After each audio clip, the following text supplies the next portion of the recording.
Good evening friends. ఒక్కసారి ఈ comments అనేది చదవండి, స్క్రీన్ మీద కనిపించే కామెంట్స్.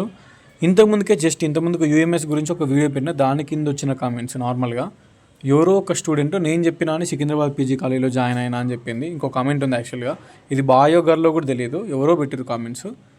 రెగ్యులర్ సీట్లో వచ్చినా కూడా 1000 ఎందుకు కట్టాలి అంటే ఇది పీజీ అండి.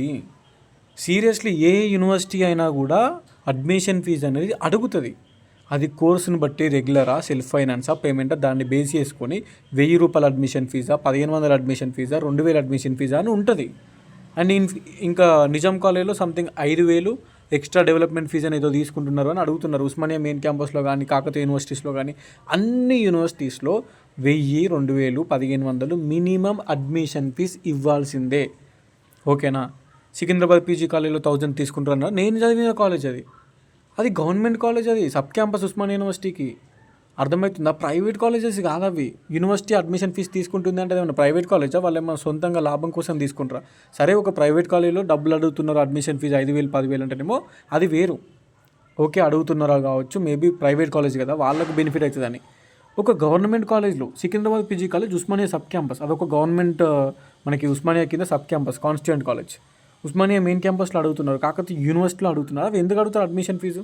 ఆ కాలేజ్ మెయింటైన్ చేయాలి కదా, క్లాసులు నడపాలి కదా, అది మినిమం అండి. అది వాళ్ళు ఏం సొంతంగా స్వార్థంగా తీసుకుంటలే, గవర్నమెంట్ ఉన్న రూల్సే వాళ్ళు ఫాలో అవుతారు కదా. వాళ్ళేమో ఇంటికి తీసుకపోతారు కదా మీరు ఇచ్చే పైసలు. పూర్ స్టూడెంట్స్ ఉన్నారు, 1000 రూపాయలు కట్టడం ఇబ్బంది అవుతుంది, పాండురంగారెడ్డి సార్కి అడగండి. ఇదంతా ఇప్పుడు పెద్ద పెద్ద ప్రైవేట్ కాలేజీలో లక్షలు మనం పెట్టట్లేదు. నువ్వు ఎంత పూర్ స్టూడెంట్ అయినా కూడా ఆ 1000 రూపాయల అడ్మిషన్ ఫీజు కట్టడం ఇబ్బందా? మనం డిగ్రీ కంప్లీట్ చేసినాం, చిన్న పార్ట్ టైం జాబ్ చేసుకుని వస్తాయి కదా మనకి. అర్థమవుతుందా? అఫ్కోర్స్ నేను యాక్సెప్ట్ చేస్తా, కానీ మరీ 1000 రూపాయల అడ్మిషన్ ఫీజుకి కూడా మీరు ఇంత పెద్ద పెద్ద కామెంట్స్ పెడితే ఎట్లా? కాలేజ్ నచ్చకపోతే థర్డ్ ప్లేస్లో వేరే సైడ్ వెళ్ళిపో. నేను చెప్పిన Secunderabad PG college sub campus ఉంటుంది, నిజాం కాలేజ్ ఉంటుందని. నేను చెప్పడం వల్లనే వెళ్ళి జాయిన్ అయినా, నచ్చలేదంటే నేనేం చేయాలి? జాయిన్ అయ్యే ముందు జాయినింగ్కి వెళ్ళినప్పుడు మీరు చూస్తారు కదా, అక్కడ హాస్టల్ చూస్తారు, కాలేజ్ చూస్తారు. నచ్చకపోతే థర్డ్ ప్లేస్ ఉంది, వేరే ఎక్కడికి వెళ్ళిపోండి, మీ ఇష్టం అది. ఓకే, వేలల్లో ఫీజులు పెట్టి ప్రైవేట్ కాలేజీలో చదవడం కన్నా మంచి sub campus Secunderabad PG college Osmania sub campus 1000 రూపాయలు అడ్మిషన్ ఫీజు కడతారు. అండ్ ఇంకోటి ఏం కడతారు ఎక్స్ట్రా, మళ్ళీ మెస్ డిపాజిట్ చేస్తారు 8000, 9000, 10,000. రిమైనింగ్ గవర్నమెంటే ట్యూషన్ ఫీజు ఇస్తుంది, గవర్నమెంటే మెస్ బిల్ ఇస్తుంది. రిమైనింగ్ ప్రతి నెల 1500 గవర్నమెంట్ ఇస్తుంది, ట్యూషన్ ఫీజు 20,000 గవర్నమెంట్ ఇస్తుంది. మీరు కట్టేదే అడ్మిషన్ ఫీజు ఒక 1000 రూపాయలు, రిమైనింగ్ మెస్ డిపాజిట్కి 8000, 9000, 10,000 కడతారు. అది కట్టుకొని కూడా మీరు ఇబ్బంది అవుతుంది అంటే ఎట్లా చెప్పండి? ఎట్లా చేస్తారు? పీజీ మాస్టర్స్ చేస్తున్నారు, ఎంఏనో ఎంకమ్మో ఏదో ఒకటి, ఎంఎస్సీనో మాస్టర్స్ చేస్తున్నారు అండి. సింగిల్ రూపీ లేకుండా చదువుకున్నారంటే కుదరదు.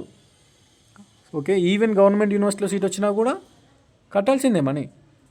ఓకే, డబ్బులు దొబ్బుతున్నారు, ఇదేం ప్రైవేట్ కాలేజ్. ఒకసారి వెళ్ళండి ప్రైవేట్ కాలేజ్లో, తెలుసుకోండి మీరు.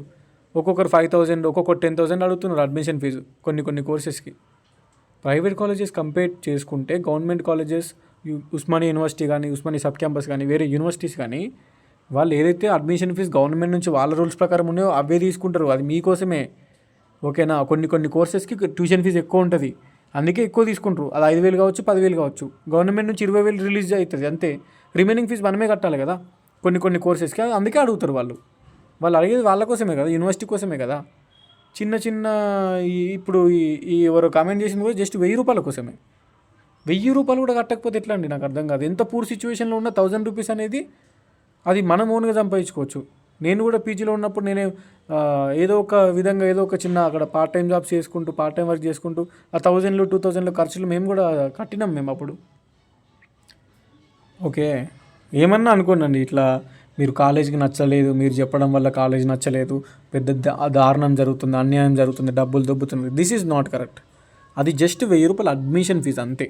ఓకే, వాళ్ళు ఏం డబ్బులు తీసుకొని జేబులు వేసుకొని ఏదో చేసుకోరు పర్సనల్గా. వాళ్ళు కాలేజ్ కోసమే వాళ్ళు అడిగేది.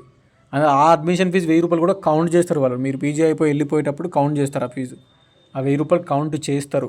ఓకే, రిమైనింగ్ డ్యూ ఎంత ఉంది అని చెప్పేటప్పుడు, మొత్తం ఓవరాల్గా కౌంట్ చేసేటప్పుడు, పీజీ అయిపోయేటప్పుడు ఆ 1000 రూపీస్ మీరు కట్టిన అడ్మిషన్ ఫీజు కూడా కౌంట్ చేస్తారు వాళ్ళు. కౌంట్ చేసి నెక్స్ట్ ఉంటుంది, నెక్స్ట్ ఓవరాల్ డ్యూ ఎంత ఉంది అని, అంత అయిపోయాక మీకు ఉంటుంది అన్నట్టు. వాళ్ళేం వేస్ట్ చేయరు. Each and every single rupee మీరు కట్టింది కౌంట్ చేస్తారు. అది మిస్ బిల్ అయినా, అడ్మిషన్ ఫీజు అయినా. అర్థమైందా? జర ఆలోచించుకోండి.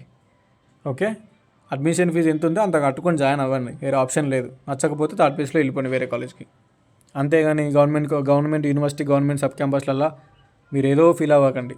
ప్రైవేట్ కాలేజెస్లో ఐ యాక్సెప్ట్, వాళ్ళు కావాలని ఎక్కువ ఫీజులు తీసుకుంటూ ఈ ఫీజు ఆ ఫీజు అని డబ్బులు చాలా అడుగుతారు, okay. But government universities, sub campuses, government colleges వాళ్ళు కరెక్ట్గానే ఉంటారు, ఆడ ఫీజులు కూడా కరెక్ట్గానే ఉంటాయి. అవి మినిమం ఫీజెస్, అవి కట్టాలి మనమే స్టూడెంట్గా. Okay, done.